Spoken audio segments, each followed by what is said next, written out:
Nous allons accueillir l'équipe de Divertimento. Divertimento, le film qui est le premier ciné et concert de ce 15e FFA. Un film réalisé par Marie Castille-Mention-Char, que je vois descendre, comme diraient les Québécois, de son char.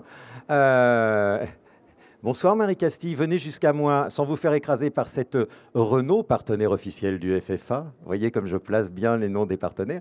Venez chère Marie Castille, que je vais vous voyer juste pour l'occasion, parce que sinon, c'est pas comme si on se connaissait pas. C'est pas le micro est là, et puis on va demander à votre équipe, enfin à vos comédiennes, qu'on connaît bien, Oulaya Amamra s'il vous plaît. Oulaya qui a gagné un deuxième tour sur le tapis bleu. Bientôt, elle viendra co-présenter le tapis bleu avec moi. Ça sera formidable. Et Lina El Arabi, qu'on connaît bien ici au festival, et pour cause.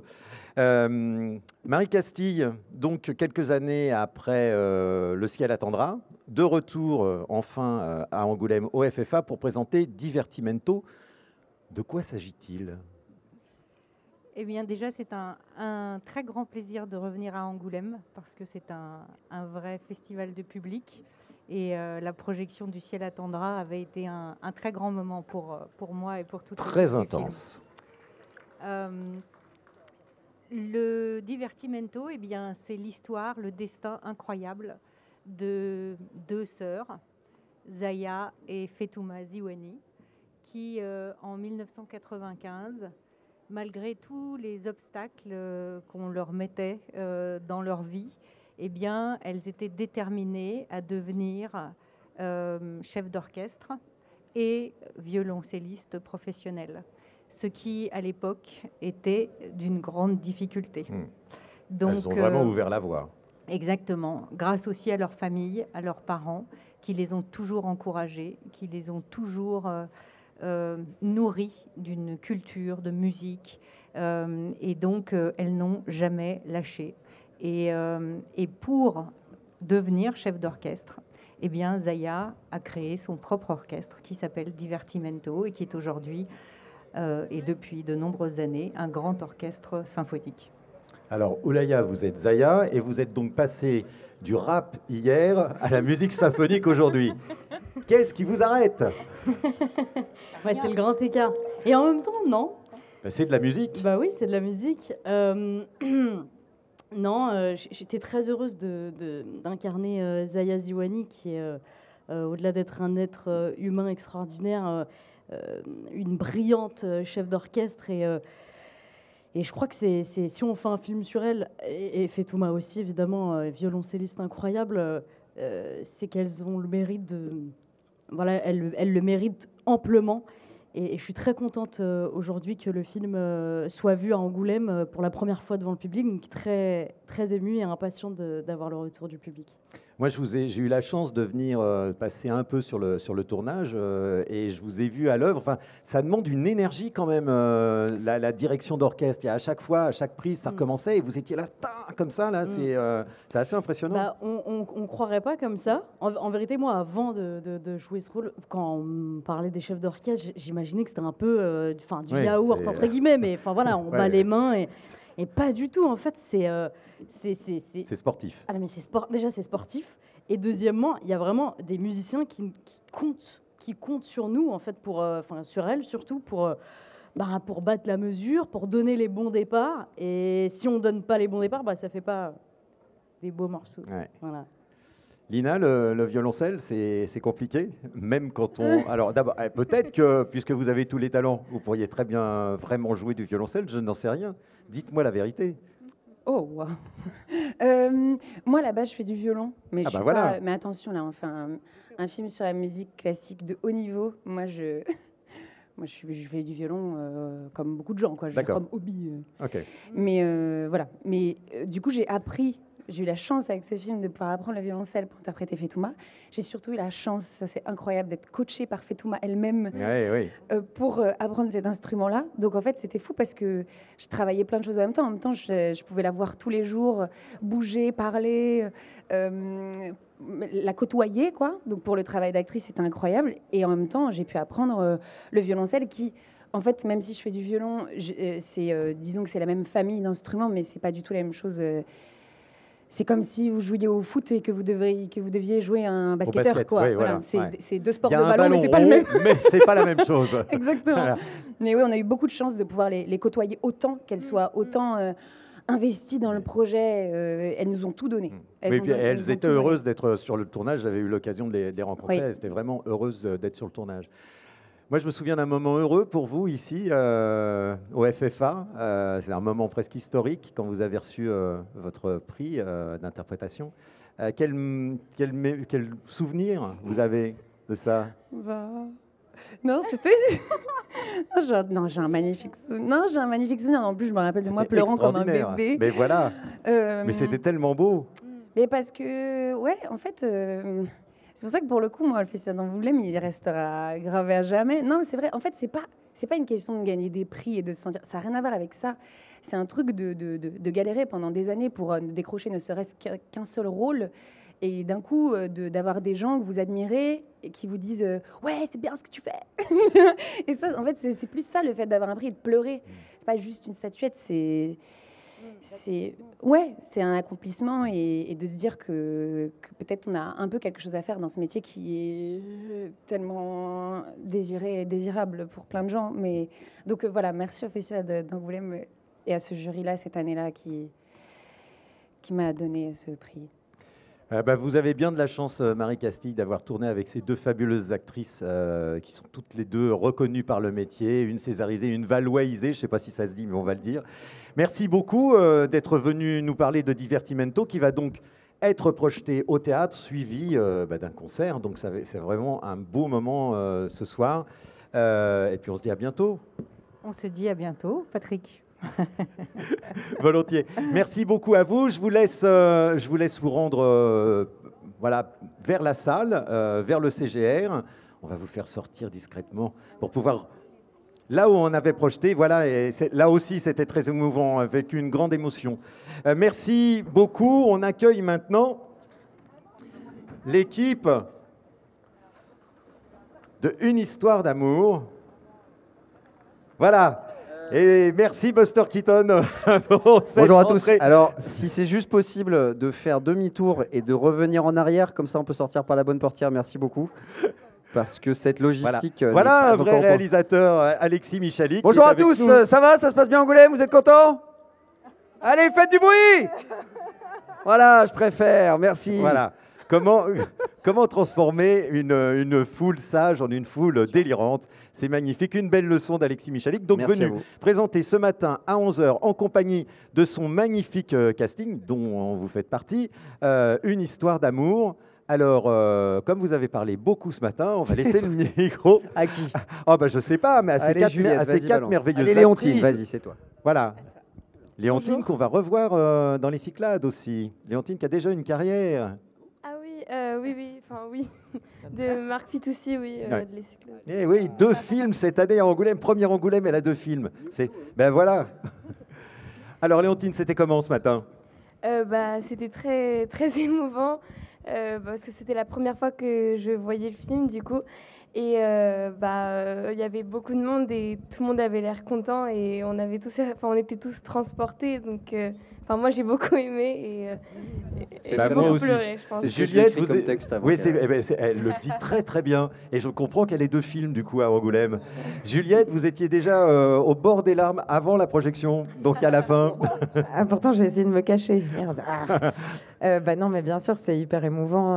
Ça fait 3 ans qu'on a débuté cette histoire avec Alexis, entre la création de la pièce qui a vu le jour, les confinements, les reprises de pièces et ce film. Et évidemment, ça faisait 1 an qu'on avait tourné ce film, on l'attendait, c'était plein d'émotions. Et puis comme il l'a très bien dit, parce qu'il a eu raison de ne pas nous passer le micro, parce que de toute façon, on était tétanisés. C'est une grande histoire d'amour aussi dans la vie, donc on est tous très émus et on était évidemment émus. Je pensais que ce n'était pas vu. Marika, il y a... Quand on a joué autant la pièce et qu'on se voit tout d'un coup, parce qu'au théâtre, à moins d'installer des miroirs à la place des spectateurs, c'est un peu difficile, ou qu'il y ait une captation de la pièce. Mais c'est difficile de se voir et d'avoir une idée de ce qu'on joue. Là, c'est difficile. Là, c'est le contraire. Du coup, j'ai regardé mes partenaires et je ne me suis pas regardée. Donc, j'ai plongé dans leurs yeux à eux et j'étais très, très émue et je les ai trouvés formidables. Donc, c'était ma manière à moi de me cacher discrètement et de profiter de ce film, mais en profitant surtout de ces formidables comédiens et comédiennes. Pauline, même question, même réaction? Oh non, moi j'ai regardé comment je dansais. Hein. Magnifiquement Pourtant, bien. il y avait des miroirs dans les salles de danse, mais j'ai quand même regardé si ça allait à peu près. mais non, c'était si émouvant, évidemment. On découvrait tout le film ce matin et on était toutes très émues parce qu'effectivement, ça fait 3 ans qu'on la porte, cette histoire, et on est hyper heureux de vous la partager. On la partage déjà beaucoup sur scène avec des beaux publics, des belles salles. Mais là, on espère qu'il va être à partager encore et encore avec d'autres, du coup, grâce à ce film. Alexis, tu expliquais ce matin que... J'étais en train de regarder la voiture qui arrive, j'étais en train de me dire, ils sont vraiment hyper en place. Ils sont hyper en place. Hein.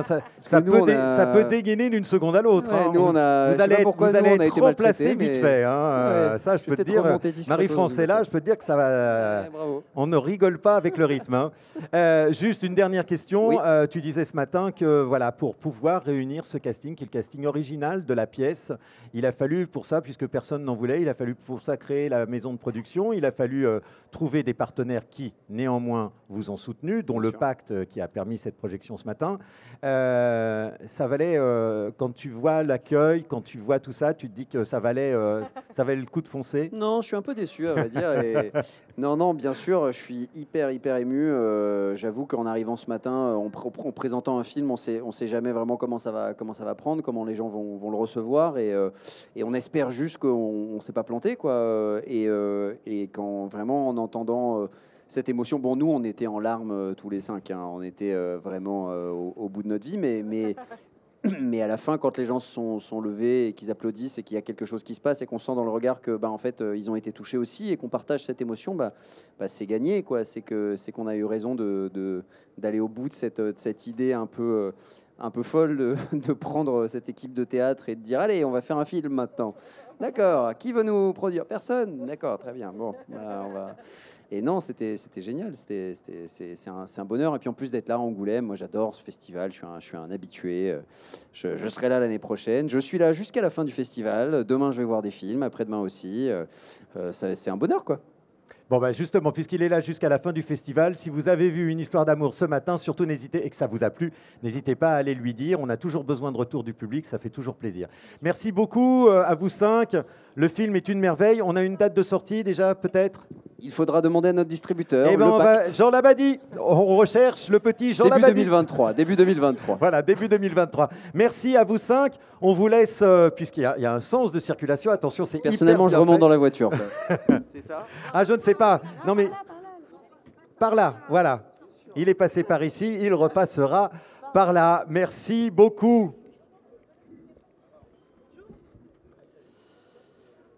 Bonjour, on accueille maintenant l'équipe de l'Enfant du Paradis menée par son réalisateur et interprète principal, Salim Keshiouch. À côté de moi, Nora Arnezeder, qui nous a soutenus dès le départ au festival, puisque vous étiez là pour la première édition, présentant votre premier film, Faubourg 36. Alors, parce que lui aussi, il est venu souvent. Ah, pardon, il y a un micro. C'est mieux avec un... C'est un festival très sérieux, il y a des micros. Ah, il y a des micros, il y a des voitures, il y a des micros, il y a un tapis bleu, il y a des acteurs, des acteurs réalisateurs. C'est extraordinaire. On fait des folies ici. Donc, quel souvenir vous gardez de ça? J'ai un souvenir de Dominique Besnéard, toujours très sympa. Oui, c'est vrai. Excusez-moi, on a bu 2-3 mojitos, c'était très sympa avant. Ça permet de se détendre. Ça permet de se détendre. J'ai présenté Faubourg 36 à l'époque, qui était mon premier film. Et j'ai un peu perdu la voix, je suis désolée, ne me jugez pas. C'est à force d'avoir chanté dans Faubourg 36. Ouais, c'est une bonne vanne, j'adore. Merci. Et oui, et c'était mon premier festival et mon dernier peut-être. Non, ça j'en doute. Ça j'en doute, surtout quand on vous voit dans le film, ça j'en doute largement. Salim, donc toi c'est pas ton premier festival. Néanmoins, on en parlait hier avec Jean-Paul Rouvici, il y a une vraie différence entre accompagner le film de quelqu'un d'autre et présenter son film. C'est vrai, on n'a pas du tout la même pression, on n'a pas du tout le même stress. Parce que c'est vrai, cette image en fait qui revient souvent de l'enfant qu'on laisse faire ses premiers pas, et on a toujours peur, est-ce qu'il va réussir à marcher, est-ce qu'il va tomber, et oui, j'ai ressenti ça, mais en même temps c'est hyper excitant, on s'en fébrile, mais en même temps il y a quelque chose du domaine de l'adrénaline, comme un sportif de haut niveau, et je suis très très heureux d'avoir tous mes acteurs là avec moi. Parce que je me sens entouré. Il en manque 2-3. Hein, il en manque quelques-uns. Le casting est vraiment très beau en plus. Ouais, je suis vraiment très fier de mon casting. On a créé une équipe, on a créé une cohésion, quasiment une famille sur le tournage. Karimouche, Kevin, Hassan, Vincent, Stéphane. Il en manque quelques-uns, mais voilà, ils sont au moins eux là. Et pour partager des moments dans ce festival qui est quand même aussi un festival familial. Je tiens à le souligner parce que voilà, c'est quand même détendu. C'est très haute qualité de sélection, très, très bonne qualité de film, et en même temps quelque chose de détendu qui fait du bien. Alors, puisque vous êtes nombreux, je vais vous demander de vous livrer un petit exercice qui est peut-être pas facile, mais de me trouver un adjectif pour qualifier Selim, non pas en tant qu'acteur, parce qu'on sait que c'est un merveilleux acteur, voilà, j'ai trouvé mon adjectif, mais en tant que réalisateur, comment il est? Allez, qui veut commencer ce petit jeu? Alors moi je dirais l'œil du tigre. L'œil du tigre. Voilà. Oui, mais c'est pas grave. Ben, allez, du tigre. non mais c'est mieux, c'est elle qui a raison, c'est mieux. Elle a pas eu son brevet. J'ai pas eu mon brevet au collège, mais l'œil du tigre, à partir d'aujourd'hui, c'est un adjectif. Voilà, c'est pas mal. Il est œil de tigresse. Œil du tigre. Alors, je dirais puissant. Moi, je dirais, je sais pas. J'ai pas d'inspiration. Une définition, alors si c'est pas un adjectif, peu importe. Je sais pas.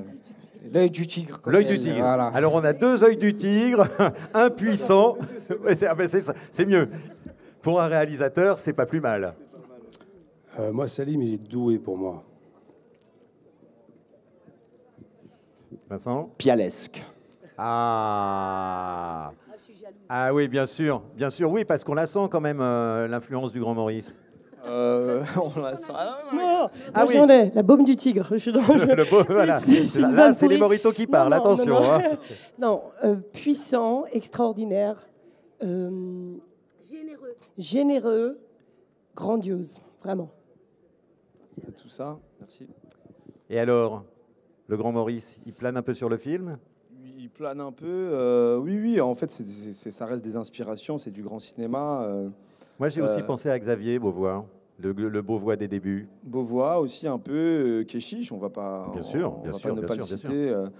Et voilà, je m'inspire de mes anciens.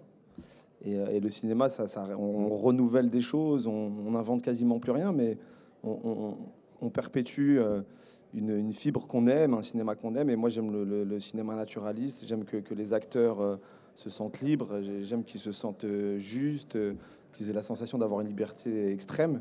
Et je suis toujours acteur. J'étais acteur depuis 25 ans. Et voilà, j'ai toujours recherché cette liberté-là. Je ne l'ai pas toujours trouvée. Mais j'avais envie que eux la ressentent et de la voir dans leurs yeux, qu'ils étaient heureux quoi, de travailler, de tourner, de se livrer. D'où ça vient? Parce qu'il y a des films où parfois, des premiers films où on se demande vraiment la nécessité pour le réalisateur de l'avoir tourné. Bon, le film existe, voilà. Mais là, on sent vraiment un besoin viscéral de faire ce film. Donc d'où ça vient? En réalité, ça s'est fait très vite. Moi, j'écris depuis que j'ai 20 ans. Et en fait, le premier métier que je voulais faire, c'était réalisateur. Et quand j'avais rencontré Gaël Morel, avec qui on a présenté aussi un film à 14h, ouais. Je l'ai rencontré il y a 25 ans, même plus, 29 ans, j'avais 13 ans. Et je lui dis que je réalisais des films avec le caméscope de mon père, ce qui était vrai. C'était des petits films amateurs. Mais mon envie première, c'était de réaliser. Et puis, je suis allé vers le métier d'acteur un peu par facilité, en me disant ouais, c'est cool, j'ai une bonne gueule, ça marche, j'arrive à être assez juste. Et du coup, ça m'a fait plaisir pendant longtemps.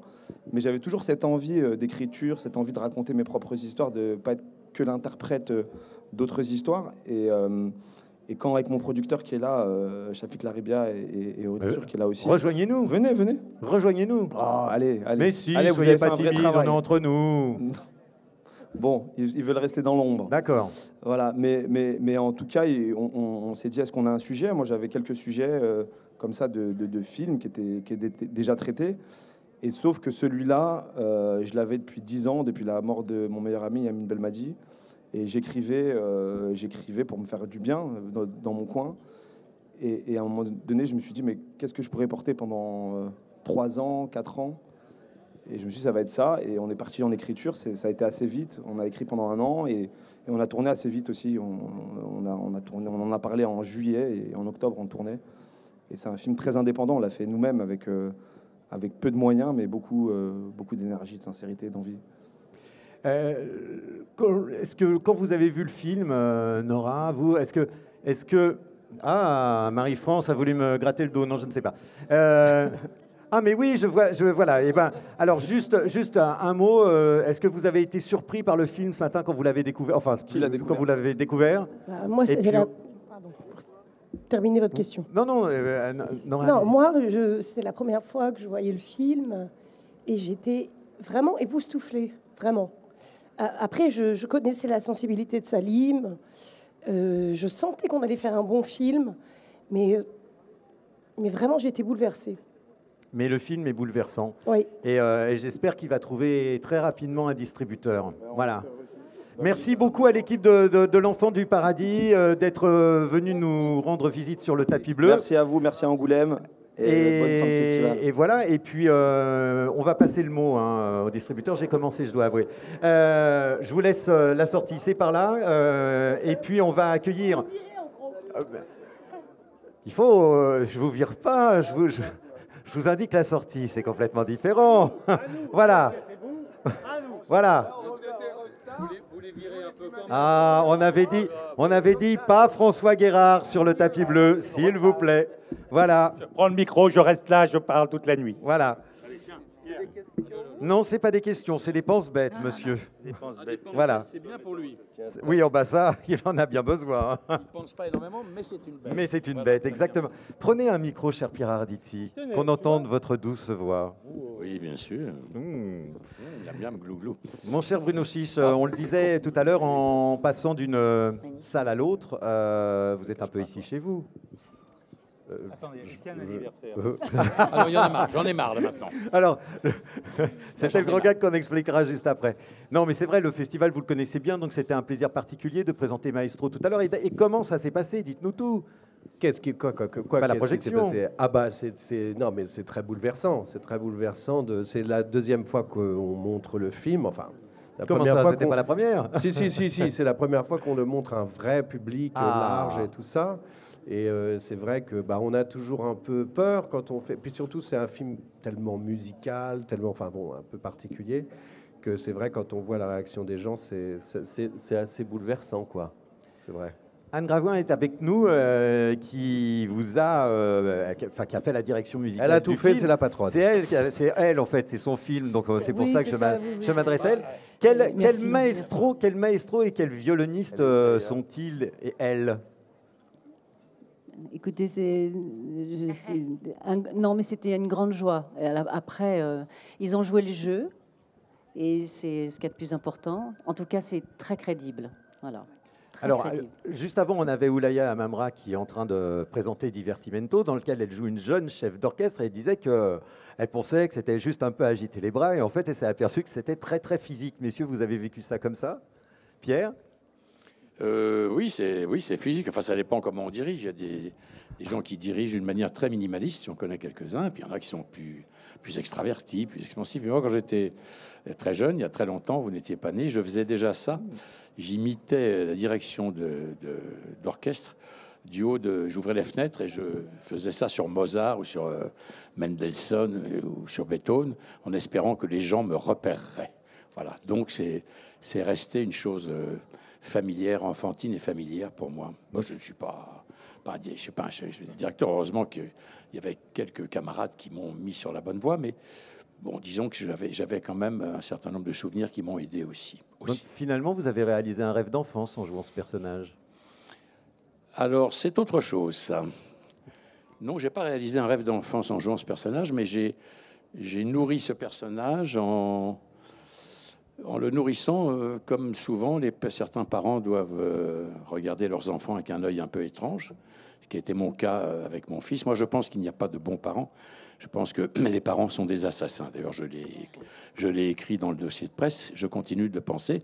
On n'est jamais assez bien pour ce que l'enfant attend de vous. Mais enfin, on peut essayer de faire le moins mal possible. Mais ça m'a touché très personnellement parce que j'ai eu l'impression de revoir mon fils, qui est un peu plus âgé qu'Yvan maintenant, mais pour lequel il y a eu une sorte de conflit comme ça, que je n'arrivais pas à résoudre et qui a fini par se solutionner d'une manière qui n'est pas celle-là, mais qui peut ressembler à quelque chose comme ça. Donc voilà, j'ai fait mon boulot de Stanislavskien. Yvan, c'est facile d'être le fils de Pierre Arditi au cinéma? Fais très attention à ce que tu vas répondre. Alors, je vais être le plus... D'abord, avant de me retrouver le fils de Pierre, il a joué le père de mon fils dans mon propre film. Dans ton propre film. C'était un peu compliqué au début dans ma tête. Mais ceci dit, non, j'ai adoré être le fils de Pierre. J'ai adoré m'engueuler avec lui. J'ai adoré échanger avec lui. J'ai adoré avoir cette histoire d'amour avec lui. Et évidemment, je suis un fils. Ça m'a ramené à mes histoires avec mon père. Et puis surtout, peut-être que moi aussi, en faisant tout ce travail, je comprends des choses et des conflits que j'ai avec mon propre fils aujourd'hui. Caroline, on est très sérieux là. Oh là là, oui. Non, mais c'est bien. On peut aussi être sérieux. Voilà. Bon anniversaire. Caroline, alors vous jouez un personnage qui a une particularité, c'est-à-dire qu'elle est à la fois violoncelliste, et malentendante. Du coup, on a hésité aussi à lui couper une jambe, et puis après on s'est dit que c'était un peu. C'est ça, c'était too much. Oui. Non, mais donc comment on se prépare à ça? Parce que ça doit être assez particulier comme process de se dire déjà apprendre à jouer du violoncelle et puis après en plus à se dire du violon, pardon, oui. Autant pour moi. Non, mais néanmoins et puis se dire en même temps, mais est-ce que j'entends ou pas ce que je joue Complètement. Après, je me suis beaucoup renseignée sur la surdité, mais de façon très personnelle, parce que avec le violon, je me suis beaucoup entraînée avec Anne qui m'a coachée merveilleusement, et c'était surtout ça que je voulais travailler. La surdité, je l'ai fait de mon côté parce que je l'avais en moi. Et en fait, ça m'a donné quelques détails, précisions pour travailler la personnalité de Virginie. Parce que voilà, c'était du coup le travail qu'elle doit faire pour être violoniste est d'autant plus complexe et plus dense, et ça crée en elle ce besoin de se battre, et c'est quand ils se prennent la tête là, elle lui dit mais déjà d'en être là avec ce que j'ai dû traverser, c'est déjà extraordinaire. Donc ça juste c'est compliqué non mais c'est ça, elle a raison, c'est-à-dire qu'elle n'a pas joué une malentendante. Oui, c'était pas le sujet principal. L'intérêt c'était de montrer une femme finalement qui a fait déjà tellement d'efforts dans sa vie pour, étant malentendante, arriver à être violoniste, qu'elle est bien dans ses pompes. Et Yvan, c'est plus facile d'avoir le sentiment d'apporter quelque chose. Enfin, c'est rassurant. Voilà. Florencia, c'est pas facile forcément d'arriver à parler au milieu de tous ces gens qui, eux, savent très bien parler, mais est-ce que c'est facile, en tout cas, d'arriver à trouver sa place en tant que musicienne, dans un film où déjà il y a de la musique, de grands compositeurs classiques? Je peux pas m'empêcher de vous faire la blague, je sais parler. Mais si vous voulez, je vous réponds avec l'accent. Non, c'était pas ça. Je veux dire, c'était. Je sais, j'ai compris. Sa voix non, alors là, ça m'a fait très plaisir parce qu'on a entendu aussi très bien le film. On en parlait avec Anne. Justement, on entend tout très bien, et j'entends les fruits de la collaboration avec ce merveilleux réalisateur, et je me dis tiens, là il avait raison, il avait raison là, etc. Ouais, là finalement. Pas tout le temps, pas tout le temps. Mais il y a un ou deux trucs qu'il faut que je te dise. Mais non, mais c'était absolument génial. Et puis c'était surtout ce qui était très clair, c'est la direction. C'est-à-dire, il n'en était pas question de faire. C'était pas une compétition contre Mozart ou Rachmaninoff. Ça aurait été absolument absurde. Donc, comment je pouvais me faufiler comme je viens de me faufiler ici, entre ces grands génies et entre ces grands génies de la comédie aussi. Voilà, nous leur donnons une voix extra. Merci beaucoup à l'équipe de Maestro. Vous me permettez Pierre, de dire bien sûr. un tout petit mot. Bon, juste une chose. Donc, vu ce film une seule fois, j'ai vu ce film une seule fois, j'ai beaucoup aimé, je ne reviens pas là-dessus. Je ne redis pas tout le bien que je pense d'Yvan Attal, de Bruno Chiche, d'Anne Dessa. Je veux juste dire que je ne connaissais pas bien le travail de la petite Caroline Anglade et que j'ai été ébloui par son travail. Et il faut le dire, parce qu'on dit jamais, c'est pas les rôles principaux, tout ça, alors on se dit, ben, c'est exceptionnel ce qu'elle fait dans le film, absolument exceptionnel. Il n'y a pas un moment où on ne croit à rien, on croit à tout, il n'y a pas de fabrication. Tout Angoulême entend là. Oui, ben, c'est important de dire du bien des gens quand on le pense. Hein, voilà, c'est très important, parce qu'il y a des tas de gens qui passeront en disant « Oh oui, merci, bravo, c'est rien ». Non, ce qu'elle fait, c'est un travail très rare, pour ne pas dire rarissime, qui est totalement réussi. Et ce que j'espère, c'est qu'on va lui proposer beaucoup d'autres choses dans les semaines et les mois à venir. Je suis entièrement d'accord avec vous, cher Pierre Arditi. Merci beaucoup à l'équipe de Maestro. Bruno, le film sort le 7 décembre. 7 décembre. Bon, et si jamais vous avez vu le film et que vous voulez leur dire tout le bien que vous en pensez, n'hésitez pas, ils sont à Angoulême. Merci beaucoup à l'équipe de Maestro. Merci à vous toi. tous. Et qui accueille-t-on? Maintenant, nous avons le grand plaisir, l'immense honneur d'accueillir maintenant Isabelle Huppert. Pierre Arditi, retournez-vous, soyez aimable, Pierre Arditi. Pierre Arditi qui salue Isabelle Huppert, de même qu'Yvan Attal. Et pendant que j'accueille Laurent Larivière, qui connaît bien le festival du film francophone d'Angoulême, pour y avoir présenté Je suis un soldat, et qui vient donc avec son deuxième film, À propos de Johan, en compagnie d'Isabelle Huppert. Bonsoir Isabelle, comment allez-vous? Bonsoir. Très bien, merci. Le film va être présenté à l'Éperon. Est-ce que, en quelques mots, pour les spectateurs qui nous regardent là, est-ce que vous pouvez nous dire qui est Johan et que pouvez-vous nous dire à propos de Johan? Alors, très rapidement, elle est suivie dans la rue par un homme qu'elle ne reconnaît pas et qui se trouve être son amour de jeunesse. Et on comprend très vite qu'elle ne lui a pas dit qu'ils avaient eu un enfant ensemble. Et tout d'un coup, ça l'oblige à traverser 40 ans de sa vie, de revenir sur différentes époques.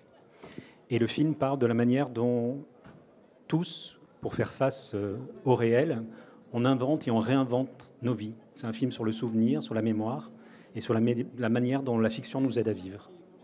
Isabelle, qu'est-ce qui vous a donné envie d'interpréter ce personnage? Alors, ce qui m'a donné envie, c'est la structure du scénario qui était très particulière. Comme Laurent dit, c'est un film sur la mémoire. Alors, la mémoire, ça permet beaucoup de choses. La mémoire, on peut la réinventer. Elle est peut-être inventée. Surtout dans le cas particulier de cette histoire, il y a quelque chose de central à l'histoire qu'on ne peut pas vraiment dévoiler. Mais ça permettait une grande variété, et presque comme s'il y avait une multitude de personnages, autant de facettes d'elles-mêmes qui ont jalonné une existence assez remplie et surtout une palette d'émotions à la fois subies et choisies. Et ça donnait un personnage très riche. Et puis il y a un côté très romanesque, un peu littéraire dans le film, au bon sens du mot. Parfois le roman permet peut-être une liberté que le cinéma ne permet pas toujours, mais c'est très réussi dans le cas du film de Laurent. Et puis c'était l'envie de travailler avec Laurent, dont j'avais vu Je suis un soldat, notamment. Et lors de la cérémonie d'ouverture, on a rendu un hommage au président du jury cette année, qui est André Dussolier. Et forcément, c'est assez difficile de cerner en 3 minutes sa carrière, puisqu'elle est longue et riche. Et à un moment, on disait, mais qu'est-ce qui fait courir André Dussolier de rôle en rôle? Qu'est-ce qui vous fait courir de rôle en rôle? Alors, moi, j'ai pas l'impression de courir. Alors, marcher élégamment de rôle en rôle, alors. Oui, contrairement à ce qu'on pense, je crois qu'il y a quelque chose de très immobile, au contraire. Il y a quelque chose qui se répète, et c'est le plaisir de la répétition, qui est très, très agréable. Donc, j'ai pas vraiment l'impression de courir après quelque chose, non. Mais néanmoins, vous aimez tourner. Est-ce que c'est... Oui, j'aime tourner à cause de ça. J'aime tourner parce que ça se répète, justement. Voilà. Il y a, une fois, j'ai eu le plaisir d'interviewer Tom Hanks qui me disait à propos de Steven Spielberg que le monde va mieux quand Steven Spielberg tourne. Est-ce que c'est votre cas? Est-ce que votre monde va mieux quand vous tournez? J'aimerais. J'en doute, malheureusement. J'aimerais avoir ce super pouvoir. Je ne l'ai pas. Laurent, est-ce que c'est intimidant? C'est comment de tourner avec Isabelle Huppert? C'est intimidant tant qu'on est dans le fantasme et qu'on s'imagine et qu'on projette. Après, quand vous rencontrez Isabelle, les choses deviennent extrêmement simples. D'abord parce qu'il y a une jubilation, un plaisir, donc répétitif, comme elle le dit, mais un plaisir à jouer, à être sur le plateau, une jubilation presque enfantine et qui rend les choses très légères. Donc c'est très très agréable. Le film a une date de sortie, je suppose? Le 14 septembre. Le 14 septembre, c'est bientôt. Un peu anxieux à l'idée de cette sortie. Comment on se sent quand on est réalisateur à l'approche de la sortie d'un film? Oui, anxieux parce que ce film-là, les premières notes datent de juin 2015. Donc ça a été un film long à écrire, un peu long à financer. Puis il y a eu le Covid. Enfin, c'est une histoire assez longue. Donc là, je suis impatient à l'idée de le montrer au public. Et donc l'angoisse, elle vient de est-ce qu'on va rencontrer le public? Est-ce que le film va aller Alors on est très heureux parce que les avant-premières se passent bien et que le film, dans sa dimension humoristique et aussi mélodramatique, touche les gens. Donc voilà, on est impatient. Eh ben vous allez le retrouver, le public, là pour la projection à l'Éperon, à propos de Johan. Merci Isabelle d'être avec nous. Merci d'être revenue après avoir fait la clôture avec la Daronne il y a 2 ans. Voilà. C'était un grand souvenir. Vous avez d'ailleurs retrouvé Jean-Paul Salomé depuis pour un nouveau film. Avec plaisir. On l'attend avec impatience. Absolument. Merci beaucoup à vous deux. À vous. Merci. Bonne soirée et bonne projection. Voilà, quelle chance nous avons ce soir de recevoir successivement tous ces grands comédiens, ces formidables réalisateurs. Nous accueillons Benoît Mariage, le réalisateur de Habib, la grande aventure. Mais j'attendais que l'équipe soit au complet, mais voilà, Sophia Le Saffre, Farida Ouchani et Bastien Huguetto. L'équipe donc de Habib, la grande aventure, présentée en compétition cette année au 15e FFA. Comment ça se passe? Parce que comme il y a des projections tous les jours des films en compétition, vous l'avez déjà présenté. Donc comment sont les réactions? Comment ça se passe? Ça se passe bien, je pense. Ouais. Les gens sortent enthousiastes. Et puis nous, on était très contents parce que ce bébé, on l'a couvé 2 ans. On a tourné pendant le Covid en Belgique, période automne 2020. Et là, on sort de la maternité, on monte le bébé, donc c'est que du bonheur. Et on a fait deux projections et les gens étaient très heureux. À la fin, c'est une comédie, donc on peut jauger dans la salle la réactivité des gens. Et donc, ça fait du bien. Et des salles pleines, c'est un bonheur, quoi. Alors, Benoît, qui est Habib? Habib, Sébastien Huguetto, ici. Bonjour. Bonjour Bastien. Et en 2 mots, le film, le pitch du film pour tous ces spectateurs qui nous regardent. Alors en 2 mots, c'est une chronique d'un jeune acteur issu de la communauté belgo-marocaine qui est tiraillé entre à la fois ses aspirations profondes et son milieu culturel d'origine. Donc c'est une schizophrénie comme ça. Il doit correspondre aux différents milieux qui le composent, il doit faire des choix et c'est un film d'émancipation où il va se rapprocher de ce qu'il est vraiment et de trouver son intégrité à lui. À travers, au départ, il joue un Saint François d'Assise dans une pièce d'avant-garde à Bruxelles et il occulte ça à ses parents alors qu'il adore. Et par contre, sa communauté l'honore quand il joue le rôle d'un gigolo avec Catherine Deneuve. Il devient l'icône de sa communauté. Et lui est éraillé dans tout ça, et voilà, on le suit de bout en bout dans le film. D'ailleurs, le film, je crois, s'appelait à un moment Saint Habib. Oui, et il devait s'appeler aussi, on voulait l'appeler Saint-François de Molenbeek, mais Molenbeek est un mot en France qui rappelle tellement de choses douloureuses qu'on n'a pas pris ce titre. Et donc on a pris La Grande Aventure, parce que La Grande Aventure, c'est c'est pas le fait d'avoir fait 40 000 km pour aller sur la Lune, c'est franchir ces distances qui nous séparent de nous-mêmes. Et je crois que c'est ça le sujet du film, c'est qu'il va parvenir à franchir la distance qui le sépare de ce qu'il est vraiment. Bastien, on vous a vu ici à Angoulême dans Adieu les cons. Mais là, on vous découvre vraiment en premier rôle. Donc là, vous êtes présent à Angoulême pour présenter le film. Vos impressions ? Super, j'adore. Je suis un habitué du festival de la BD d'Angoulême, donc je connais déjà bien la ville et j'ai quelques petites habitudes. Mais c'est vrai que déjà de porter un film, c'est la première fois que ça m'arrive, c'est une expérience superbe. Et de le présenter pour la première fois à Angoulême, je suis vraiment très heureux. Je trouve qu'il y a une ambiance particulière, chaleureuse, on se sent à l'aise, donc c'est un vrai bonheur. Ce rôle, vous l'avez abordé comment ? Parce que quand on est un jeune acteur et que soi-même, on a sûrement, enfin, je veux dire, on aspire à des rôles, forcément, il doit y avoir un... Alors, je ne sais pas si c'est un effet vache qui rit ou un effet miroir, mais en tout cas, on doit se sentir peut-être un peu plus concerné. Bien sûr, j'ai eu peur au début, mais je pense que c'est quand on a peur de faire les choses qu'il faut foncer dans la vie. Et grâce à Benoît, sa bienveillance et au travail, aux répétitions et à toute une myriade d'acteurs et d'actrices qui m'entourent, ça s'est bien passé. Mais oui, c'était assez dingue comme aventure, quoi. C'était la première fois et ça donne envie d'en faire d'autres comme ça. Sophia, on vous a aussi vu au Festival d'Angoulême dans Une histoire d'amour et de désir. Oui, voilà Valois de Diamant présenté donc l'année dernière. Leïla Bouzid qui est membre du jury cette année. Attention, s'il y a collusion, on va le savoir. Hein. Je vous préviens. Vous, qu'est-ce qui vous a donné envie de tourner dans ce film ?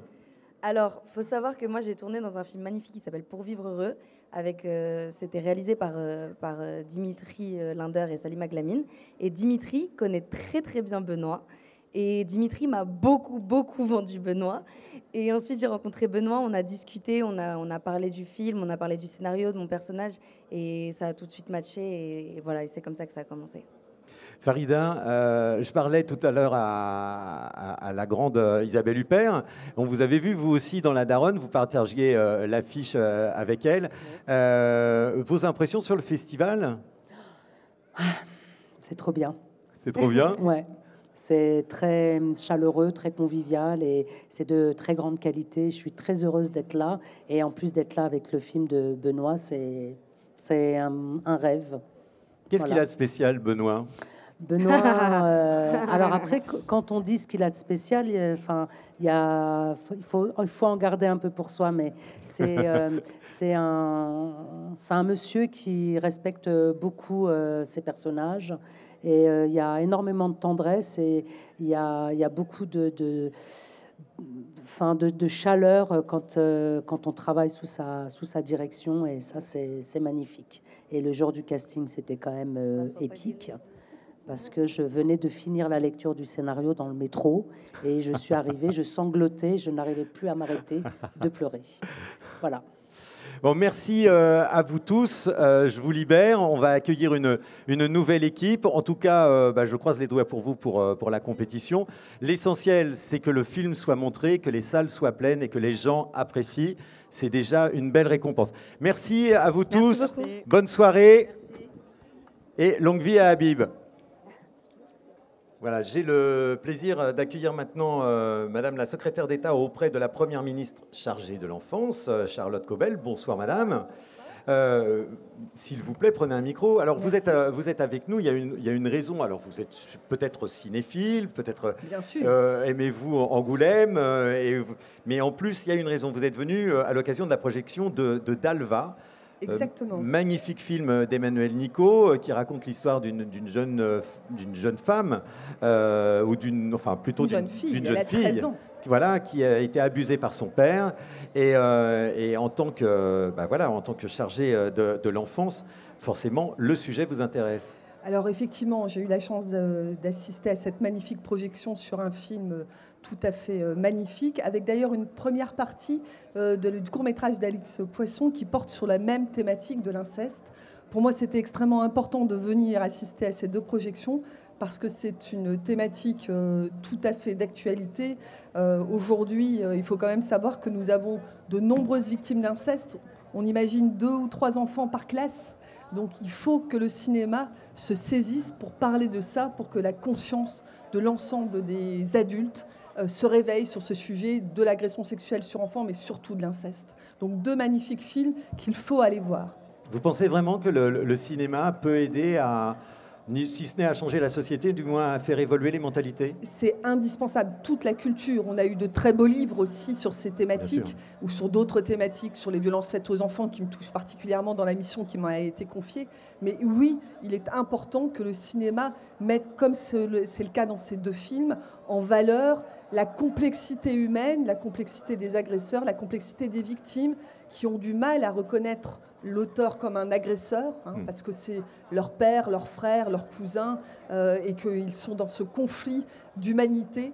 Donc ces films sont indispensables pour comprendre toute la complexité de l'âme humaine quand on est victime, quand on est auteur d'agression. Oui, c'est ce que montre Dalva, c'est le cheminement de cette jeune fille qui qui pense être amoureuse de son père et avoir une vraie relation amoureuse avec son père. Et c'est son cheminement jusqu'à la compréhension de ce qui lui est arrivé. Exactement, elle est totalement sous l'emprise, cette fameuse emprise. Elle n'a pas appris autre chose que le mélange entre faire l'amour et l'amour de son père, puisque ça démarre à peu près à ses 5 ans. Et à 13 ans, elle réalise, et lui aussi réalise, donc ces images sont absolument poignantes, que non, ce n'est pas ça. Et comme elle est détruite de l'intérieur dans sa relation avec sa maman, avec ses camarades de classe, avec les garçons évidemment, et comme il va falloir qu'elle se reconstruise. Beaucoup d'espoir aussi dans les 2 films, de la résilience, ce fameux mot qui nous donne des espoirs face à des situations terriblement inhumaines. Alors, c'est facile, non, c'est pas facile, mais d'écrire un film, c'est une chose, aussi bien qu'on l'ait écrit, mais il faut l'interpréter. Et donc, j'aimerais savoir ce que vous avez pensé de l'interprète Zelda Samson, que moi, j'ai trouvé absolument époustouflante. Extraordinaire quand on sait que cette petite fille avait 10 ans quand on l'a contactée pour le film, et on a 13 aujourd'hui. Une justesse extraordinaire dans le jeu. Alors, il faut savoir que évidemment, la réalisatrice avait passé beaucoup de temps dans les foyers et a entendu énormément d'enfants et donc a dû guider cette très jeune enfant dans son exercice d'actrice. C'est absolument extraordinaire. Et une question qu'on se pose d'ailleurs après, comme toujours, face à des acteurs extraordinaires, comment peut-on sortir d'un film comme ça indemne, surtout quand on a 12 ou 13 ans? C'est toujours une interrogation pour les non-professionnels que nous sommes. C'est une bonne interrogation, et c'est d'ailleurs une interrogation qui est au cœur d'un film qui est également présenté en compétition. C'est Les Pires de Lisa Coca, qui est avec nous, co-réalisé par Lisa Coca, avec... Mallory, alors je vais sûrement mal prononcer votre nom, alors je préférerais que... Wanek. C'est ça. Vous voulez que je vous présente tout le monde ? Pardon ? Vous voulez que je vous présente tout le monde ? Oui. Donc c'est un film co-réalisé avec Romane Guéret, qui n'est pas là parce qu'elle a donné naissance à un enfant la semaine dernière. Et bravo, félicitations. Oui. Merveilleuse nouvelle. Et donc Mallory Wanek et Johan Eldenberg, qui sont 2 des acteurs du film. Et puis, nos producteurs, Frédéric Jouve, Marine Alaric et Marie Lecoq. Donc, bonjour à vous tous. Non, c'est vrai, on parlait des enfants au cinéma, et c'est vrai que votre film, qui est formidable, Les Pires, commence justement sur une histoire de casting d'enfants, puisque vous jouez un réalisateur qui va donc tourner un film social avec des adolescents dans une banlieue, dans un quartier défavorisé. Et donc, ça commence là, et en fait, on va assister... à l'histoire du tournage de ce film et comment ça se passe avec des enfants, et le film est absolument extraordinaire, et toutes les embûches ou les choses heureuses qui peuvent se passer tout au long du tournage d'un film. Comment est née cette idée ? Alors, c'est une idée qui est née de nos expériences à Romane et moi en tant que directrice de casting enfant et coach enfant sur des films. On a fait un premier court-métrage, Chasse Royale, qui parle du casting enfant d'un film, du casting enfant d'un film dans un quartier populaire du Nord. Et on a eu envie de prolonger ces interrogations-là. Nous, le regard qu'on avait sur notre propre pratique aussi, à travers un film long qui raconte non plus seulement le moment du casting, mais aussi le tournage qui suit ce casting. Mallory, donc il y avait un mélange à la fois, c'était à la fois vivre la réalité et en même temps vivre la fiction. C'est la collision des deux. Oui, Comment c'est ça. c'était?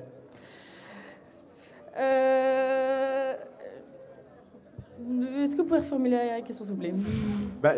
Du coup, tu t'es retrouvé dans la position... Pardon, je vous tutoie. Donc, tu t'es retrouvé dans la position à la fois de jouer un rôle, mais ce rôle, en même temps, c'est ce qui t'arrivait dans la vie. C'est-à-dire que toi, tout d'un coup, tu te mettais à tourner tu jouais dans un film et tu jouais quelqu'un qui joue dans un film. Oui, c'est ça. Voilà. Donc, comme vous dites, je pense que on doit jouer, mais je pense que j'ai aussi une facilité à jouer parce que justement, vu qu'elles ont pris des personnes proches des personnages, j'avais quelque chose de Lily, elle a à peu près le même passé que moi. Je ressens ces émotions et donc je pense que c'était justement j'ai une facilité à jouer parce que elles ont pris des personnages proches de nous. Alors, vous disiez tout à l'heure que c'est vrai qu'on s'interroge parfois en tant que spectateur quand on voit des enfants ou de jeunes adultes jouer dans des films, des rôles parfois compliqués, et on se demande comment ça se passe après pour eux. C'est quelque chose qui vous préoccupe? Oui, bien sûr, c'est une question qui est au cœur du film, la question de la responsabilité qu'on a quand on emmène sur une expérience forte comme ça, des enfants qui n'ont pas demandé à jouer et chez qui on fait naître parfois des rêves et à qui on fait des promesses tacitement, en fait. Et puis voilà, c'est aussi un film qui parle de la légitimité à raconter ces enfances-là et ces milieux-là quand on n'en fait pas partie. Voilà, donc puis c'est un film aussi sur le cinéma qui pose un regard critique sur le cinéma, mais c'est aussi une ode au cinéma quelque part. Absolument. Johan, en quelque sorte, vous la jouez? En quelque sorte, oui. En quelque sorte, oui. C'est bien qu'ils ont pris un mec de 55 ans et pas des jeunes comédiennes. Non, en fait pas. Je suis le réalisateur d'un film et je suis beaucoup plus ambigu comme personnage que Lise et Roman, qui prennent soin de leur... et seulement ça, de leur comédienne. Je vais dire quelque chose, parce qu'elle dit, oui, c'est peut-être plus facile pour jouer, parce que c'est un rôle qui est près de moi, mais en fait, tout le texte était écrit, elle a dû vraiment jouer un autre personnage, donc j'y crois pas. C'était génial que tu as fait. Voilà. Merci beaucoup à vous. Johan, on vous retrouvera parce que vous êtes aussi à l'affiche d'un film avec Sophie Marceau qu'on va découvrir. Donc, mais pour l'instant, c'est pas l'heure. Ouais. Les Pires donc, est en compétition. On peut le voir tous les jours. Donc, surtout, n'hésitez pas jusqu'à la fin du festival. Et puis, voilà, on se retrouvera peut-être à la cérémonie de clôture. En tout cas, Mallory, bravo. Tu es merveilleuse dans le film, vraiment, et le film est vraiment fantastique. Donc, surtout, n'hésitez pas à le découvrir. Donc, on parlait avec vous de Dalva, et ça tombe bien parce qu'on a la réalisatrice Emmanuelle Nicot qui est avec nous, avec également Alexis Mananti qui est présent, et Delphine Schmitt, votre productrice. Bonsoir. Emmanuelle, alors d'abord, bravo, parce que le film est fantastique. Et on parlait de votre jeune interprète, Zelda Samson. Mais comment vous l'avez trouvée, cette merveille? Elle est insensée. Alors, ça a été un long travail, en effet, de recherche, où j'ai reçu en tout 5000 candidatures entre la France et la Belgique. Et il y a déjà eu un gros travail de tri au niveau des photos. Puis après, j'ai demandé aux filles de me faire des petites vidéos. Mais voilà, après Zelda, c'est quelqu'un, en tout cas, moi, que j'ai trouvé, je pense, après le 3e jour de casting. Et ça a été une évidence absolument totale.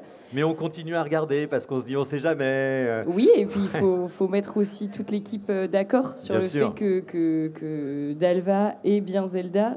Après, moi, au fond de moi, j'ai toujours pensé, avec une évidence absolue, que c'était Zelda qui devait interpréter Dalva. on parlait de la responsabilité des réalisateurs, enfin on s'en inquiétait, de la responsabilité des réalisateurs à faire tourner une enfant, et en plus à un rôle aussi difficile où elle est extraordinaire. Moi je croyais qu'elle avait 16 ans au début du film, et en fait à la fin du film on s'aperçoit que c'est vraiment une enfant, ce qui est un parcours incroyable.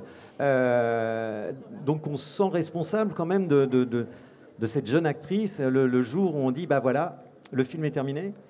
Oui, oui, tout à fait. Enfin, bon, en tout cas, c'est vrai que Zelda, elle avait 12 ans au moment où on a tourné. Elle en avait 11 au moment où je l'ai rencontrée. Et elle en a 13 aujourd'hui. Et elle va très bien, voilà. Bon, la question, c'est vrai que c'est une question qui revient aussi souvent. Comment on peut interpréter un rôle aussi compliqué, aussi lourd aussi, quand on n'a que 12 ans ? Maintenant, voilà, je pense que le poids qu'on met dans le mot inceste, comme on n'a pas du tout la même charge pour nous, adultes, que pour elle, jeune fille. Et d'ailleurs, c'est en faisant le casting de ce film qu'elle a appris ce que voulait dire le mot inceste.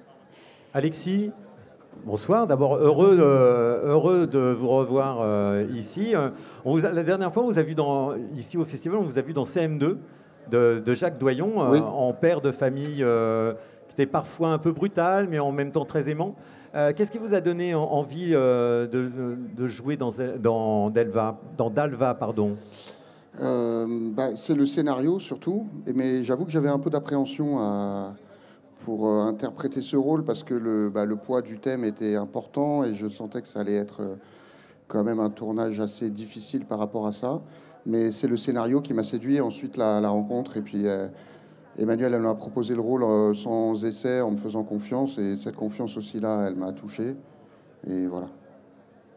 Et vous trouvez vraiment votre voix. Je suis très très heureux qu'on vous voit de plus en plus parce que c'est un formidable comédien. Et qu'on a découvert bien évidemment dans Les Misérables, que vous aviez coécrit d'ailleurs, ce qu'on devrait rappeler peut-être un peu plus souvent, parce que vous avez quand même plus d'une corde à votre arc. Des projets ? Alors il y a donc le film d'Alva qui va sortir le 22 mars 2023.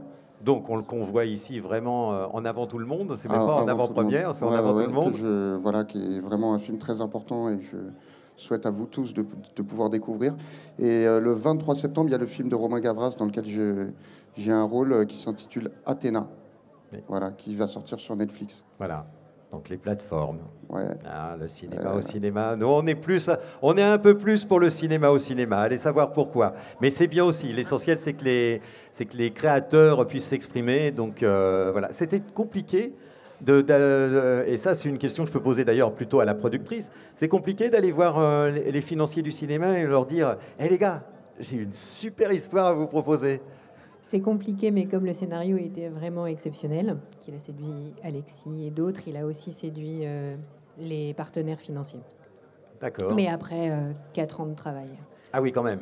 Ouais, 4 ans de travail. C'est vrai, on se rend pas compte, puisque c'est votre premier film, on se rend pas compte de l'investissement que c'est pour réaliser un premier film et pour voilà, on y passe beaucoup de temps et c'est beaucoup d'acharnement. Après, bon, voilà, je pense que tous les films ne mettent pas le même temps. Ici, c'était un film qui était extrêmement documenté. Et c'est pour ça aussi que ça a été très long, parce que j'ai fait des immersions dans des foyers, j'ai rencontré beaucoup de travailleurs sociaux, de psychologues, de juges pour enfants. Voilà, parce que ça me tenait vraiment à cœur de dire les choses les plus justes et vraies possibles. Et voilà, c'est pour ça que ça a mis autant de temps. Merci beaucoup, merci madame. Oui, bien sûr, s'il vous plaît. Effectivement, on ressent dans ce film cette approche extrêmement documentée. Et donc, allez voir Dalva parce que c'est vraiment très, très juste par rapport à la réalité de ce que vivent les professionnels et évidemment les victimes et les auteurs. Allez voir Dalva. Voilà, donc prenez rendez-vous pour Dalva, donc en mars 2023. Et puis, non, malheureusement, la projection... Ah si, c'est ce soir, non, c'était aujourd'hui. Ah non, ça y est, c'est fini. Et c'était comment ? Moi, c'était très bien. Eh bien, tant mieux. Oui. Formidable. Formidable. Merci beaucoup. Merci, madame, d'être venue et d'être venue soutenir si bien le film. Merci beaucoup. Et on va maintenant accueillir monsieur le maire d'Angoulême, monsieur Xavier Bonnefond. Ah, quelqu'un qui a voté pour vous. Ah, voilà. Mais vous ne pouviez pas le savoir. Je ne savais pas moi-même que M. Xavier Bonnefond allait... cher Xavier, heureux de cette 15e édition? N'importe quel maire serait heureux, je crois. Donc depuis mardi, c'est la fête du cinéma. Il y a plus de monde dans les salles qu'il n'y en avait depuis quelques semaines. Souvent, les équipes de films savent nous le rappeler. Donc c'est un succès. Et, comme on le dit souvent, on le doit à Marie-France, à Dominique, mais également évidemment au monde du 7e art qui est réuni à Angoulême. Et Madame la Ministre qui nous fait l'honneur donc d'être avec nous pour des sujets importants, a pu le remarquer, je crois, depuis son arrivée cet après-midi. Donc un maire heureux, des salles pleines, des Angoumoisins heureux, et même... Et il fait beau. Et il fait beau, alors qu'on aurait dû avoir de l'orage et que c'était pas gagné. Moi, je pense que vous connaissez quelqu'un à Météo France, c'est pas possible. Hein. Bon, merci en tout cas, monsieur le maire. On se retrouvera forcément à la cérémonie de clôture. On vous voit souvent dans les salles, ce qui prouve bien votre intérêt à vous aussi pour le cinéma. Merci, madame, encore une fois d'être venue et merci de supporter le cinéma et merci pour votre travail qui est très, très important. Merci beaucoup. On accueille maintenant l'équipe de Annie Colère. Sous vos applaudissements, bravo! Qu'est-ce que c'est bien fait! Pour un peu, on se croirait à Angoulême. Ah, mais on y est, ça tombe bien. Et on a plaisir d'accueillir donc Blandine Lenoir, qui est la réalisatrice d'Annie Colère. Et avec nous, Laure Calamy, avec un beau chapeau, qu'on applaudit bien fort. Yannick Chouaret est avec nous également. Bonjour, bonsoir. Sarah Verhagen? Non. Ah, ben on m'avait dit qu'elle serait là, pardon, je suis désolé. Enchanté, bonsoir. Blandine, comment ça se passe, ces projections? Ça se passe bien, apparemment, je sais pas, on n'a pas été... On vient d'arriver, nous, à midi. Donc vous avez raté les premières projections? Oui. Qu'est-ce qui se passe? On vous a pas dit que le film était sélectionné? Mais si, on est con. C'est pas vrai, on n'y croit pas. Oh, écoutez, Laure, s'il vous plaît, voilà. Oui. Quand même. Bonsoir. Non, alors, ce film, en quelques mots pour les gens qui nous suivent là, qui nous regardent. Dites-nous, Annie Colère, qui est Annie Colère? C'est Laure Calamy. Ah bah alors tout est gagné. Voilà. Déjà, on a envie d'y aller. Annie Colère, c'est une ouvrière en 74 qui a besoin d'avorter, qui rencontre le MLAC, le Mouvement pour la liberté de l'avortement et de la contraception. Et voilà, avec la petite histoire d'Annie, on raconte la grande histoire du MLAC. Laure, qu'est-ce qui vous a donné envie de devenir cette Annie? Déjà Blandine Lenoir, avec qui j'ai déjà fait 2 films, Zouzou et Aurore. Voilà. C'est aussi l'amitié et l'admiration que j'ai pour Blandine. Et la joie de se retrouver. Et après, c'est vrai que il y a quelque chose où cette femme, c'est la génération de ma mère. Et puis, il y a quelque chose où son parcours me touche profondément. Et d'ailleurs, quand j'apprenais à l'école, on vous apprend Simone Veil qui fait passer la loi, ma mère me disait dis donc, on dirait qu'elle a été toute seule à faire passer ce truc, alors qu'il y avait quand même toute une pression dans la rue qui a obligé ce gouvernement à le faire, etc. Et donc voilà, c'est comme ça que j'avais un tout petit peu entendu parler de ce mouvement et que du coup j'étais extrêmement touchée et fière de pouvoir raconter cette histoire qu'on ne connaît pas. Elle est importante. Yannick? Oui. Bonsoir. Parlez-nous de votre rôle dans Annie Colère. Moi, je joue Philippe Colère, qui est le mari d'Annie et qui est un personnage qui, à mon sens, est un homme vertueux. C'est-à-dire que c'est celui qui va accompagner sa femme, qui va, malgré ses réticences et ses craintes, essayer de comprendre le combat dans lequel elle s'engage et, par amour, va essayer de la laisser voler de ses propres ailes. Voilà. Blandine, qu'est-ce qu'elle a de si spécial, Laure, que tout le monde s'arrache, hein, et je suis le premier heureux. Voilà, mais c'est vrai que à chaque fois, elle est différente, elle est formidable. Qu'est-ce qui vous donne envie, vous, de film en film, en plus, puisque c'est votre 3e film ensemble, de continuer à travailler avec elle? N'écoutez pas. Non, mais moi, je suis très pudique. N'écoutez donc pas. c'est difficile, c'est difficile. Ouais, non, mais voilà, c'est du domaine de l'amitié, de la création, de se retrouver en confiance, de liberté, d'intimité. Enfin, c'est très difficile. Je suis trop pudique pour vous faire une déclaration comme ça. C'est bien la fidélité dans le travail? Bah oui, c'est très précieux parce qu'effectivement, ça permet de... ouais, cette confiance et d'aller peut-être encore plus loin, quoi, de film en film. Vous étiez venu présenter un film qui a connu un très très beau succès. Ah, qui a dit ça? Ah bah Sarah Succo, mais je suis d'accord avec vous, Sarah Succo. Bien sûr, Laure, je t'aime, c'est très très bien. On est tous d'accord. Oui, vous étiez venu présenter Antoinette dans les Cévennes, qui est devenu un des beaux succès, en plus de la reprise des cinémas après. Ça, c'était vraiment un bol d'air à tous les niveaux. Donc, et Diafana, qui avait choisi de sortir Diafana, le Michel Saint-Jean. Michel Saint-Jean, l'équipe de Diafana, qu'on connaît bien pour les avoir célébrés il y a quelques années. Et montrer leurs bijoux de famille, j'y peux rien, c'était le nom de la section. Hein. N'y voyez pas un appel du pied. Alors, et que je retrouve là pour voilà. ce film. Donc j'espère qu'il aura le même destin. Qu'il aura le même succès. Ah ouais, vraiment. Et donc, qu'est-ce qu'il y a de spécial à Angoulême qui fasse que vous aimiez y revenir à ce festival? Bah écoutez, déjà, c'est celui qui l'a créé a changé ma vie quand même. Hein voilà. Monsieur Vesnéard, 10%, voilà, forcément, ça me touche d'autant plus d'être là. Et puis, la première fois, c'était avec Antoinette, donc j'espère que ça va à chaque fois me porter chance, nous porter chance. Bon, et on vous retrouvera avec un réalisateur sur lequel vous avez tourné, enfin, vous avez tourné avec lui sur 10%. Sur lequel vous avez non, tourné. Pas totalement, non, attention, pas encore. Ce que vous dites. Pas encore, je connais bien Marc, donc non. Mais voilà. Donc, on vous retrouvera avec Marc Fitoussi, puisque vous allez présenter Tout à fait. Les Cyclades. En attendant, merci à vous. Vous allez pouvoir enfin présenter le film, puisque vous êtes là. Vous allez voir, les salles sont pleines. Vous allez adorer l'expérience, j'en suis sûr. Merci beaucoup à l'équipe d'Annie Colère. Merci à vous tous. Et maintenant, on retrouve l'équipe de L'école est à nous, qu'on a présenté cet après-midi ici en avant-première. Alexandre Castagnetti, bonsoir. Approchez parce que voilà, c'est mieux avec un micro. Bonsoir. Accompagné donc de Sarah Succo, j'étais sur le point de dire du personnel enseignant. Ouais, pas loin. Pas mal. Sarah Succo, Oussama Kedam. Il n'y a plus de micro, je suis on va s'en arranger. Et puis de deux des élèves du film, Gabin Jougro et Sophia Bendra. Bonsoir à vous tous. Bonsoir. Comment c'était?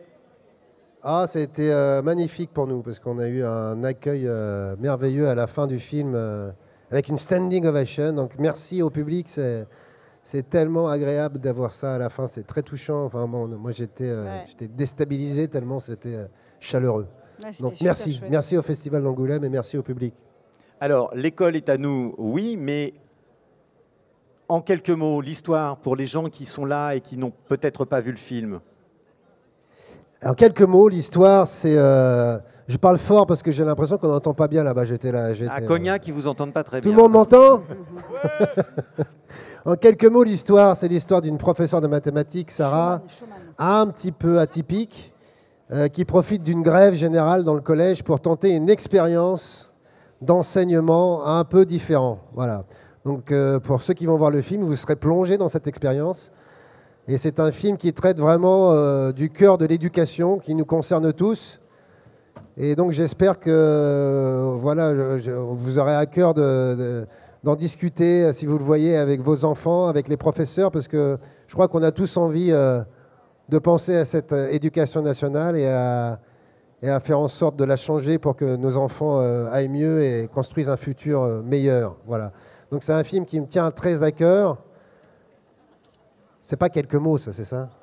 C'est trop de mots. Non, mais, mais c'est bien. Ils sont bien tes mots. Voilà, ils sont beaux tes mots. Sarah, qu'est-ce qui toi t'a donné envie de jouer ce prof qui veut essayer autre chose? L'histoire, le personnage et l'histoire. Je trouve ça super chouette, cette espèce d'utopie réaliste d'une prof qui a envie d'essayer autre chose, de donner la liberté aux élèves. Puis une prof qui a son histoire, qui avait sa sensibilité, sa fragilité, Et l'idée aussi que c'est un film choral avec Oussama, qui joue Ousmane Gambi, avec cette prof va s'associer Le pour... prof de techno. Le prof de techno, voilà. Et puis tous ces élèves, tous ces enfants, moi j'ai adoré faire le film avec tous ces enfants, avec leur fraîcheur, avec leur candeur, voilà. Gabin, tu veux dire quelque chose? Une petite question peut-être pour les enfants. Sophia, non, mais moi je voulais demander Ah oui. à Oussama, qui connaît bien Alexandre pour avoir tourné à plusieurs reprises avec lui, quel réalisateur il est? Quel réalisateur il est Voilà, tente-toi. C'est un réalisateur qui te met à l'aise. Tu peux faire ce que tu veux, il te suit. Tu finis une scène et là t'entends super. Tant que t'entends pas ça, tu peux la refaire. Ça c'est exceptionnel. Donc merci pour ça, merci pour cette liberté. On cherche ensemble. On est à l'aise quoi. Et c'est important de faire ça. Donc merci pour tout Alec, merci pour ta confiance parce que c'est vrai que j'ai fait plusieurs films avec Alexandre Castagnetti et c'est pas fini. Je le lâcherai pas. Voilà. Pour finir, je vais donner le mot de la fin à Sophia. C'était comment de te voir à l'écran dans le film? Toi aussi, Gabin, tu vas dire. Moi, ça m'a plu de me voir à l'écran et surtout, ça m'a touché parce que c'est un film qui, pour moi aussi, est dans mon cœur et me touche vraiment parce que le personnage que je joue, c'est un personnage réel qui, dans la vraie vie, arrive.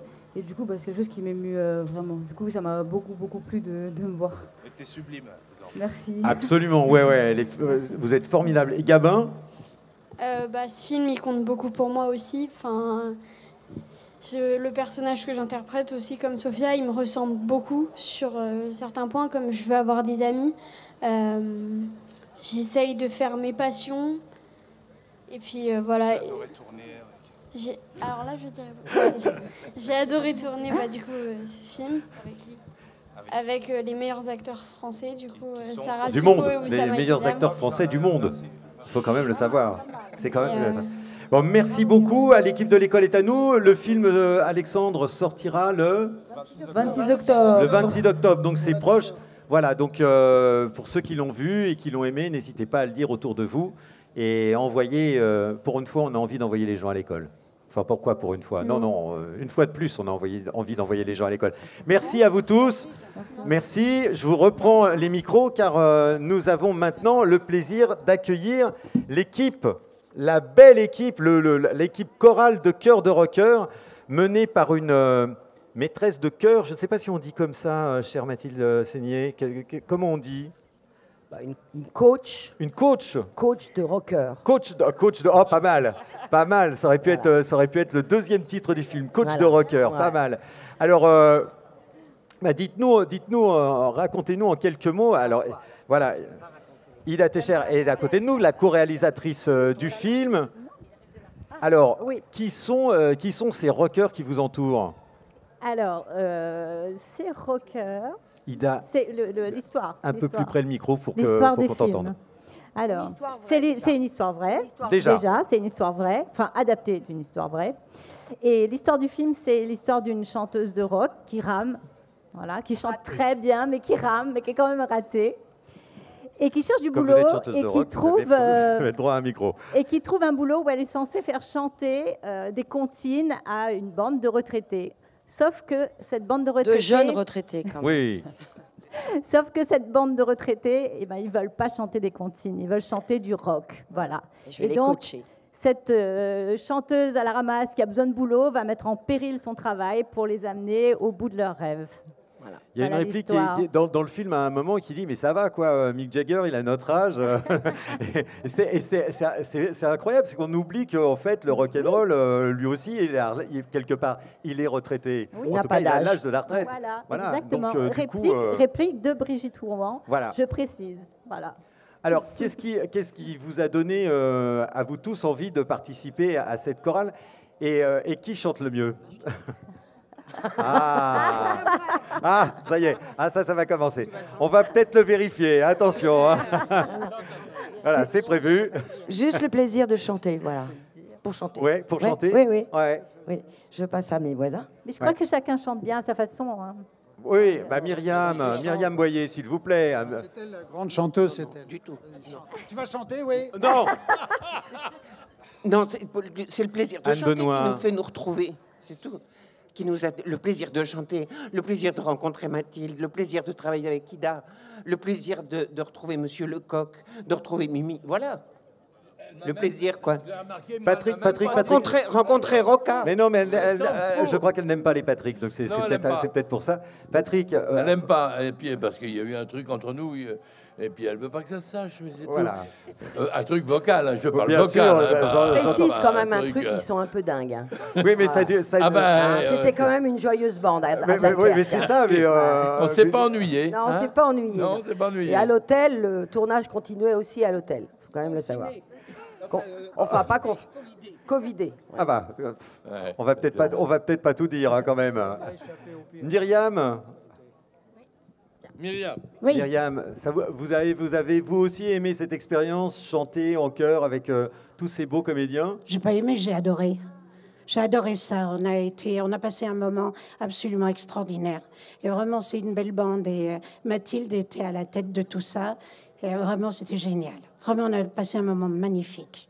Il y a que mais sincèrement, il n'y a que des talents extraordinaires là. Mais il y a en plus des voix incroyables. Enfin, je veux dire, des tessitures de voix qui sont quand même assez Moi, je chante aussi. Mais bien sûr. Et je chante. Et je vous incluais dans le groupe. Non, mais est-ce que ça, vous l'avez réalisé dès le casting, ou alors c'est plus quand ils se sont mis à chanter tous ensemble, vous vous êtes dit, ah la vache, non seulement c'est des grands comédiens, mais en plus ils ont des voix assez dingues. Alors, d'abord, le film, c'est quand même sur des gens qui ne savent pas forcément chanter et qui apprennent à chanter. Donc, moi, j'ai privilégié déjà les acteurs avec lesquels j'avais envie de travailler.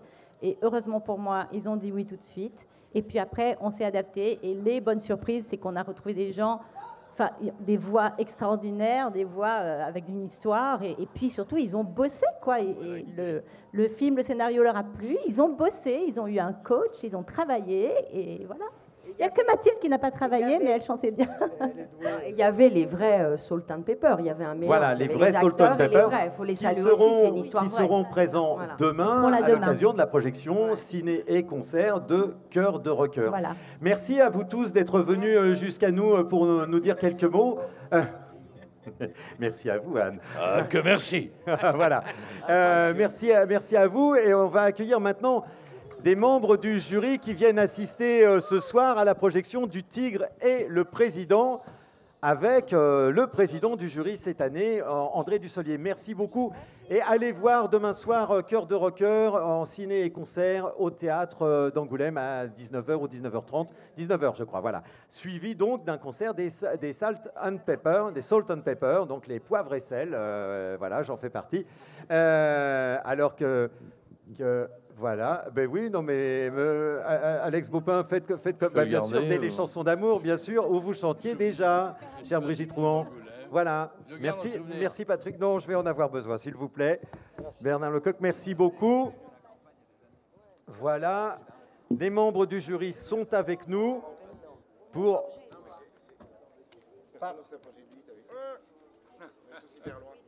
Par allégeance pour leur président. Absolument. Et alors, je voudrais savoir, Alex Baupin, est-ce que vous oui, mon petit pote. Est-ce que vous a promis d'être maltraité si vous n'alliez pas voir le Tigre et le Président pas ce du soir? Tout. Est-ce qu'il y a eu des pressions? On va demander à Patrick Cohen, qui est un vrai journaliste d'investigation. Oui, lui, il a mené l'enquête. Il va vous dire pourquoi il n'y a pas de filles, surtout. Non, mais explique que les filles sont ivres mortes depuis hier soir et que c'est la raison pour laquelle nous, qui sommes restés très sobres, on est là tous les quatre. Voilà. Bravo.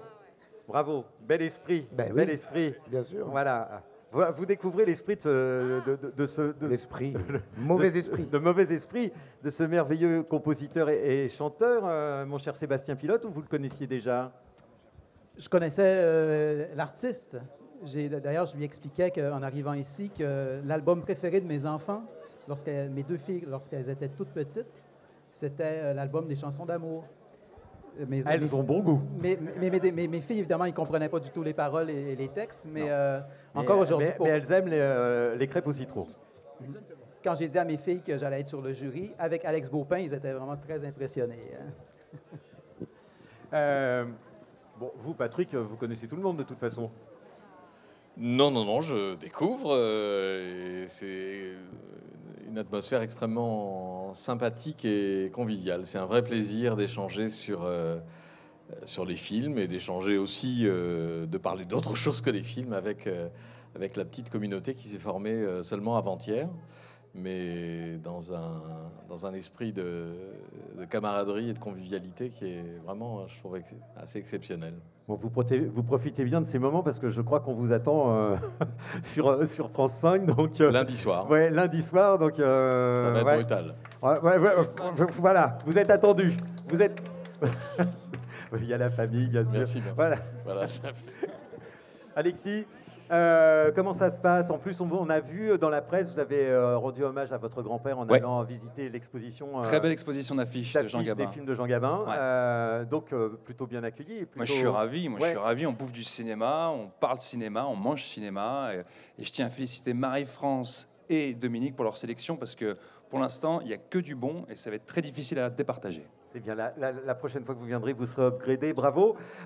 Moi aussi, je peux faire du mauvais esprit, monsieur Baupin. Voilà. Et maintenant, on va accueillir l'équipe du film Le Tigre et le Président, que vous allez donc découvrir ce soir, menée par son réalisateur, Jean-Marc Perfit, avec son co-scénariste, Marc Sirigas, et puis, bien sûr, Le Tigre et le Président. Le Tigre, dans le film, c'est André Dussolier, et le Président, Jacques Gamblin.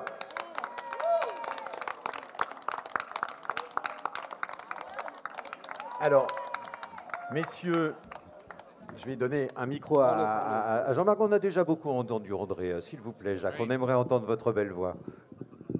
Bonsoir, merci d'être avec nous pour présenter ce film absolument extraordinaire. J'en suis totalement fan, il le sait, on en a parlé longuement lors d'une interview. Qu'est-ce qui vous a donné envie d'être le Paul Deschanel qu'il décrit dans son film, qu'il fait revivre et qu'il remet au goût du jour? Mais toutes mes envies sont dans le film. Alors il faut aller le voir et vous avez la réponse. Alors moi qui l'ai vu, donc je comprends ce que... Non, mais c'est une pirouette, bien sûr, mais incarner un être exceptionnel que personne connaît, c'est déjà un point de départ magnifique.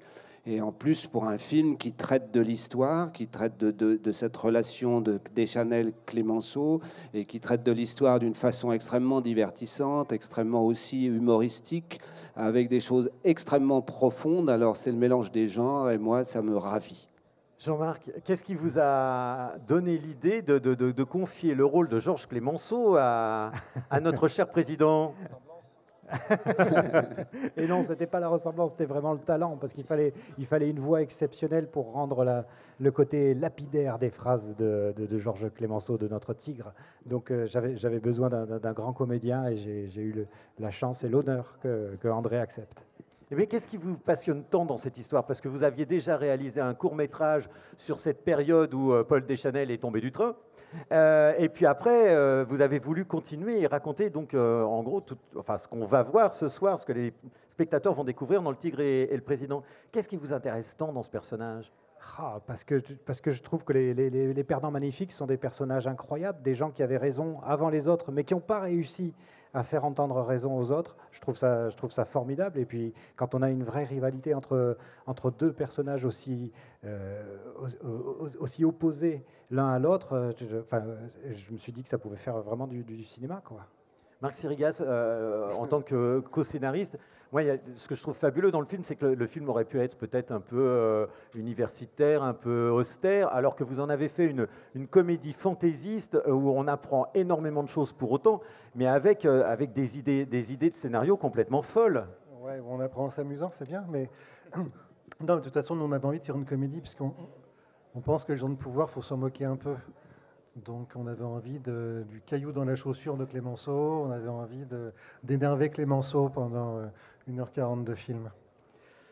Cher Président, cher André Dussolier. Cher Patrick. Donc après avoir joué Staline, vous jouez Clémenceau. Donc qu'est-ce qui vous intéresse à jouer les grands hommes comme ça? Le pouvoir. Le pouvoir, vous l'avez maintenant. Non, mais c'est des personnages quand même assez singuliers. Clémenceau, il est connu évidemment pour ses répliques virulentes et puis son caractère bougon. Et puis bon, c'était un moment de l'histoire quand même un peu ignoré et regardé sous un angle qui fait que on retrouve un peu la politique d'aujourd'hui. Il y a des relations politiques entre les clans différents et la manière de regarder l'histoire passée et que de voir aussi l'histoire présente. Je pense que c'est un peu l'intérêt du film. Moi, quand j'ai vu le film, je me disais, mais où est le Paul Deschanel d'aujourd'hui? J'aimerais tellement voter pour lui. Est-ce que vous êtes dit la même chose? Non, mais le problème, c'est que je ne le trouve pas. Oui, moi aussi. Je le cherche. Voilà, je le cherche pareil, c'est ça. Un homme qui a une vision tellement lointaine de ce qu'il faudrait faire et qui le dit, et la preuve qu'elle est juste, cette vision, puisque tout ce qu'il a dit s'est réalisé au fil des années. Et je ne vois pas aujourd'hui, et ça me manque. On aurait pu gagner du temps. Merci beaucoup. Le film pourrait s'appeler On aurait pu gagner du temps. C'est ça, exactement.